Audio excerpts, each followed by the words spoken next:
අයිබන් යාළුවනේ අදත් අපි අලුත් වීඩියෝ එකක් අරගෙන ආවා. අපි මේ වීඩියෝ එකෙන් ඔයාලට කියලා දෙන්න යන්නේ ඔයාලගේ කූඩු වල ගොඩක් යාළුවන් ඉන්නවා බිත්තර දාන්න නැති පරිදි. ඉතින් ඒ බිත්තර දාන්න තියෙන හේතුවයි ඒ බිත්තර දාගන්න අපි මොකද්ද කරන්න ඕනේ කියලා අපි මේ වීඩියෝ එකෙන් කතා කරන්න යන්නේ. ඉතින් අපි යමු වීඩියෝ එකට. ඉතින් යාළුවනේ අපි මුලින්ම ගත්තොත් ප්‍රධාන කාරණාවක් තියෙනවා ඔයාලගේ කූඩුව. ඉතින් මේ කූඩුවේ අපි සාමාන්‍යයෙන් මගේ කූඩුවේ ඔයාලම බක්කි ගහලා තියෙන ඉතින් පේනවා ඇති. මම ගහලා තියෙන කොට දුරට අඟල් 12ක් විතර එන්න තැන එක බක්කියක් ගහලා තියෙන්නේ. සාමාන්‍ය ඔයාලගේ කූඩුවේ බක්කි ලොකුවට ගහ ගන්න ඕනේ. මොකද මේ ඉඩ තියෙන ප්‍රමාණයත් මේ කට්ටියට වැදගත් වෙනවා බිත්තර දාන්න. ඒ වගේම තමයි මේ කට්ටිය එක මුරයක් ලොකු වෙද්දිම ආයෙ බිත්තර දානවා. සාමාන්‍යයෙන් පැටව දෙන්නෙක් ලොකු වෙනකන් ඉඳලා ආයෙ බිත්තර දානවා. ඒ වගේම තමයි යාළුවනේ සාමාන්‍යයෙන් අපි පරායද දෙන්නෙක්ව සෙට් කරද්දී කුරුල්ලා හරි කිරිල්ලි හරි දෙන්න එක්කෙනෙක් එක්ක වයසින් වැඩි නම් කුරුල්ලා කිරිල්ලට වැඩි වයසින් අඩු නම් කිරිල්ලි කුරුල්ලට වැඩි වයසින් අඩු නම් එහෙම වුණාම ප්‍රශ්න වෙනවා. ඉතින් එහෙම වුණාම බිත්තර දානවා. මොකද ටික කාලයක් යනවා එහෙම බිත්තර දාන්න. දැන් මේ ඉන්න මගේ චොකලට් කිරිල්ලි දැන් සෙට් කරලා ඉන්නේ මකුස් කුරුල්ලට. ඉතින් මෙයා ඔය කිරිල්ලි ටිකක් වයසින් වැඩි කලින් සෙට් වෙලා හිටියේ කාසින් කුරුල්ලෙට. ඉතින් එයා මේ කිරිල්ලට ගොඩක් වයසින් අඩුයි.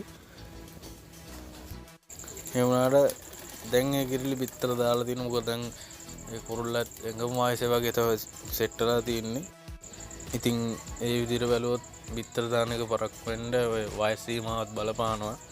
ඒ වගේම තමයි යාළුවනේ අපි ගොඩක් කට්ටිය අහලා තියෙනවා සමහරවිට ඔයාලගේ කූඩුවලත් ඇති පිරිමි සත්තු දෙන්නෙක් සෙට් වෙන අවස්ථා තියෙනවා. ඒ වගේම ගෑනු සත්තු දෙන්නෙක් සෙට් වෙන අවස්ථා තියෙනවා. ඉතින් එහෙම සෙට් වුණාම මේ කට්ටිය පෙයාර වෙනවා, කෝටු අදිනවා. ඒ හැමදේම කරන සාමාන්‍ය පරිපෑරයක් මේ කරන විදිහම මේ කට්ටිය තමයි ඒ විදිහට තමයි හැසිරෙන්නේ. ඉතින් එක් වෙලාවකට ඉතින් අපිත් හොයාගන්න අමාරු වෙනවා මේව සෙට් වුණාම. ඉතින් මෙහෙම සෙට් වෙන එකේ අපිට පොඩි වාසියකුත් තියෙනවා. මොකද ඔයාලට හැම බිත්තර මුරයකින්ම පැටව දෙන්නම එක හා සමානව ගන්න පුළුවන් අවස්ථා අඩුයි. මොකද එක පැටියෙක් ලොකු අනිත් පැටිය සාමාන්‍යයෙන් ඒ පැටියටදී පොඩි. ඉතින් අන්න ඒ වගේ අවස්ථාවල බිත්තර දාපු ජෝඩුවට එක බිත්තරයකුත් අර වගේ සෙට් වෙලා ඉන්න ජෝඩුවට ඒ වගේ බිත්තර තිබ්බොත් රකින්නවා අනිවාර්යෙන්ම. ඉතින් ඒ විදිහට අපිට පැටව හදාගත්තා හැකි. ඉතින් ගොඩක් කට්ටිය බලන්නේ හරිම විදිහට ගෑන් සතයි පිරිමි සතයි ජෝඩු කරලා ඒ කට්ටියකින් පැටව ගන්න. තවත් කාරණාවක් තමයි මේක නම් ගොඩක් කට්ටිය දන්නවා ඇති. මේ කූඩුවක් ගත්තාම මේ කූඩුවේ පරිවි විතර දාන්න නම් කූඩුව පොඩ්ඩක් කළුවර තත්ත්වයෙන් දෙන්න ඕනේ. ඒ කියන්නේ ගොඩක්ම නෙවෙයි සාමාන්‍යයෙන් ඉරෙලියත් අවශ්‍යයි කූඩුවට. මොකද කූඩුවේ තියෙන මේ අලගේ ජරාව වේලෙන්න. ඒ වගේම තමයි සාමාන්‍ය අඳුර ඉන්නකොට මේ කට්ටිය බෝ වෙන වැඩි විතර දානවා වැඩි. එක මුරයක් ඉවරෙන්න ආයෙ බිත්තර දානවා. ඒ විදිහට මේ කට්ටිය බෝ වෙන්න ගොඩක්ම බලපානවා මේ එළිය කියන දෙයක්. එතකොට ඔයාලා කූඩුව අස් කරද්දී බක්ගිවල තියෙන දේවල් අයින් කරන්න හොඳ නෑ. කූඩුවේ යටටට්ටුවේ තියෙන ටික විතරක් අයින් කරන්න ඕන.